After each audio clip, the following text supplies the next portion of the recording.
Hello everyone. आज बेटा हम एकांकी पढ़ने वाले हैं संस्कार और भावना, जो कि विष्णु प्रभाकर विरचित की लिखी हुई है। ये एक एकांकी ऐसी है जो सामाजिक और मनोवैज्ञानिक के तौर पर द्वंद्व से भरी हुई है। सामाजिक इस प्रकार है कि जो माँ है लड़के की, वो संस्कार से भरी हुई है, लोगों की परवाह करती है, रस्म व रिवाज की परवाह करती है। फॉर दिस रीज़न वो अपने बेटे की जो इंटरकास्ट मैरिज है उसे एक्सेप्ट नहीं करती, जिसके कारण उसका जो बेटा है वो घर छोड़कर कहीं दूर रहने चला जाता है अपनी पत्नी के साथ, क्योंकि उसने अंतर्जातीय विवाह किया होता है।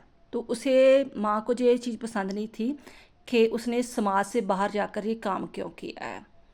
मनोवैज्ञानिक इस प्रकार है कि जब उसे पता चलता है कि उसका बेटा काफ़ी बीमार है, ठीक है, तो उसका जो छोटा बेटा और बहू है चोरी छिपे उसे मिलते हैं, तो उससे रहा नहीं चाहता कि मुझे क्यों नहीं बताया, आप दोनों मिलते थे तो मुझे क्यों नहीं बताया। तो वो कहते हैं कि अगर आपको बता देते तो आप भी हमें मिलने नहीं देते, ठीक है, आपने तो उसको घर से बाहर निकाल दिया था। तो जहाँ तक कि उसे पता चलता है कि अगर उसका बेटा बचा है, एक भयानक रोग लग चुका था, जैसे मान लो चिकन पॉक्स वगैरह था, वो उसकी पत्नी की रात दिन सेवा के कारण बचा है।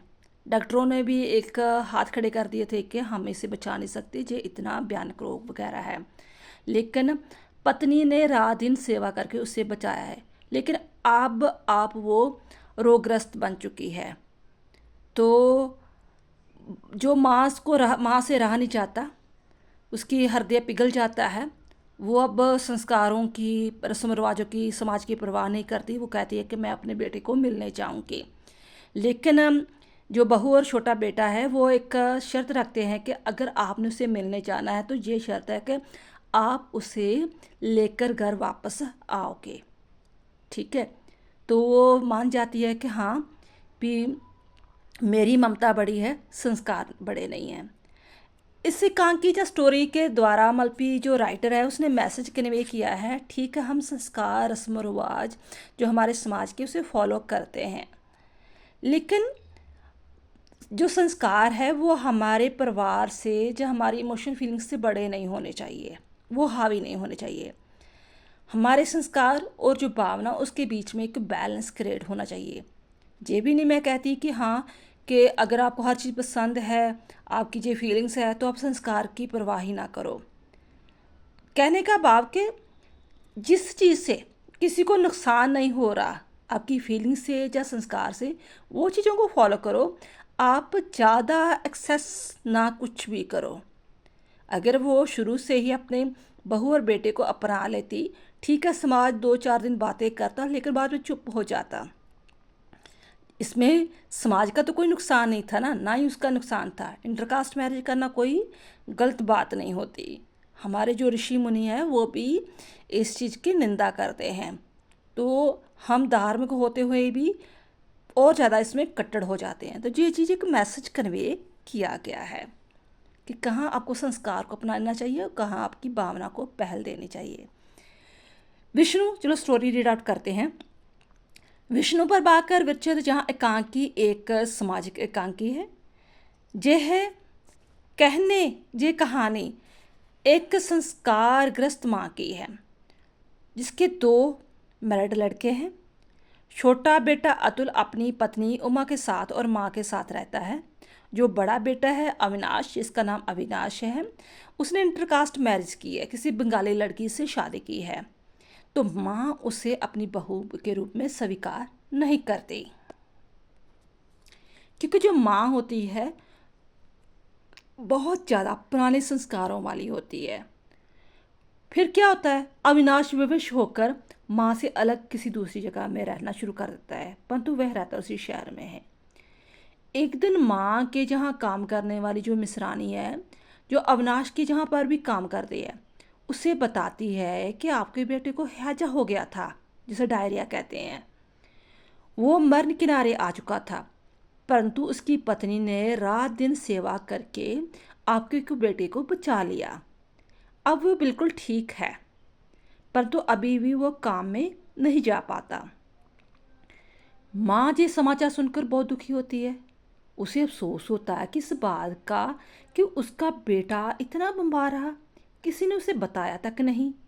माँ अतुल की पत्नी उमा को ये बात बताती है तो उससे उससे भी बहुत दुख होता है। उमा बताती है कि उसकी भाभी अर्थात अविनाश की पत्नी बहुत ही सुंदर है, सुशील है, बहुत ज़्यादा मेहनती है।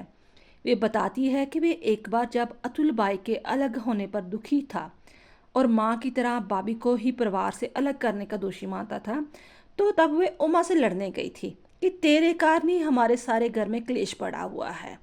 ठीक है, तेरे कारण ही मेरा जो मेरा हस्बैंड है वो दुखी रहता है, जहाँ बड़ा जो भाई है वो घर से अलग हो गया है। इस मकसद के कहते कहते मैं कहते उससे लड़ने गई थी। अविनाश की पत्नी ने उसका बहुत ज़्यादा आदर किया। उमा ने उससे कहा था कि वे अविनाश को छोड़ दे ताकि माँ बेटे का मिलन हो सके। तो अविनाश की पत्नी ने उल्ट कर उसी से प्रश्न कर दिया, यदि कोई उससे कहे कि वे अपनी पति अतुल को छोड़ दे क्योंकि अतुल की माँ उसे नहीं चाहती, तो क्या वे अतुल को छोड़ देगी? उमा निरंतर होकर लौट आई। माँ को ये सब सुनकर दुख हुआ और हैरानी इस बात की हुई कि जो उमा है भाभी से मिलकर आई है, परंतु उसने माँ को आकर कुछ नहीं बताया। उमा माँ से कहती है कि उसने इसलिए नहीं बताया क्योंकि वे मिलने नहीं देती, उल्टा लड़ने झगड़ने में अपने मिलने नहीं गई थी, वो तो उससे लड़ने गई थी। लेकिन उसका स्वभाव, रंग रूप, गुण देखकर वो बहुत ज़्यादा उससे प्रभावित हो गई।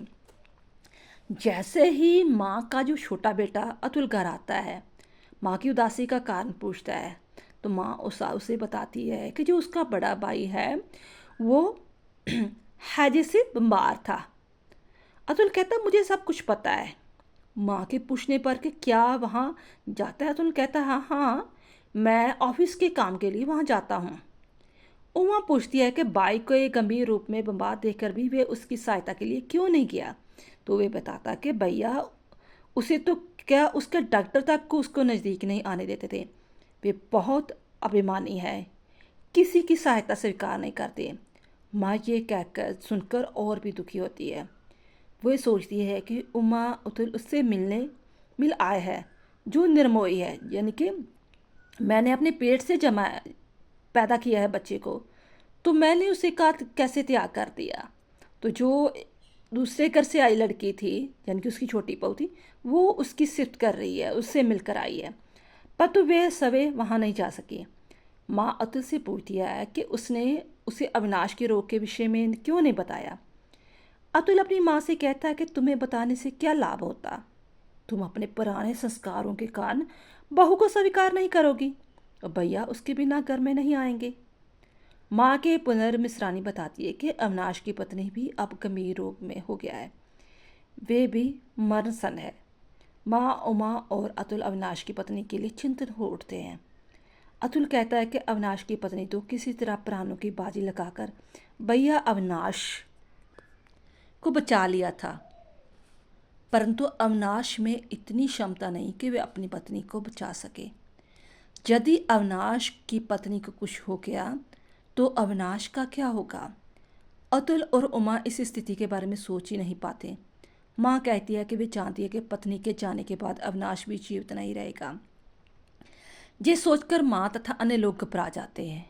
माँ एकाएक अतुल से कहती है वे उससे अविनाश की पत्नी के पास ले चले। उमा और अविनाश माँ से कहते हैं वहाँ जाने से पहले वे निश्चय कर ले कि क्या वे अविनाश और बहू को अपने घर लाने को तैयार है। माँ कहती है कि उसने सोच लिया है, वे दोनों को घर लाएगी। कहने का भाव कि इस कहानी के द्वारा लोगों को मैसेज दिया है कि आप संस्कार को, रीति रिवाजों को, अपने समाज को फॉलो ज़रूर करो, लेकिन अगर उस रीति रिवाज से आपकी हानि हो रही है, आपके अपने ही दुखी हो रहे हैं, तो आपको उसे इग्नोर करना चाहिए, ये ना कि बाद में बहुत ज़्यादा देर हो जाए। आई होप ये स्टोरी आपको बहुत अच्छी लगी होगी और नेक्स्ट पार्ट में हम करेंगे इसके तात्विक समीक्षा और इसके करैक्टर स्केच।